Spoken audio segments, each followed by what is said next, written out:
তো গাইস 3 দিনের আমাদের যে ঘুরতে এসেছিলাম ঘোরা কমপ্লিট হয়ে গেল। এখন আমরা যাবো ভারতে। তো সবারই মন খারাপ লাগছে। অবভিয়াসলি কোনো জায়গায় আসার পরে যাওয়ার সময় মনটা খুবই খারাপ লাগে, কিন্তু আসার সময় তো ভালোই লাগে।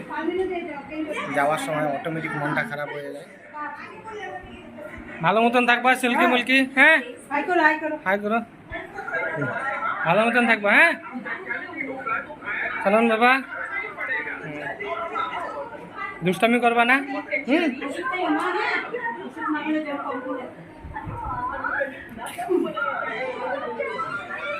চলো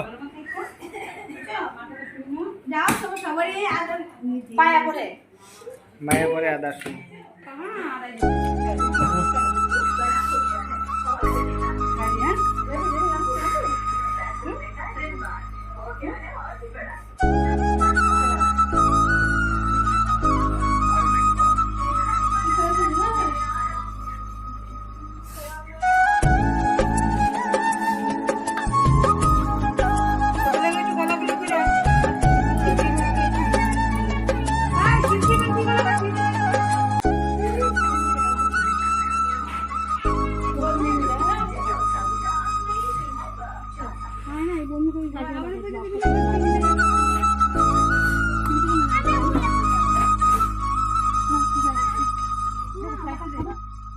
হ্যাঁ ভালো মতন থাকবা, হ্যাঁ।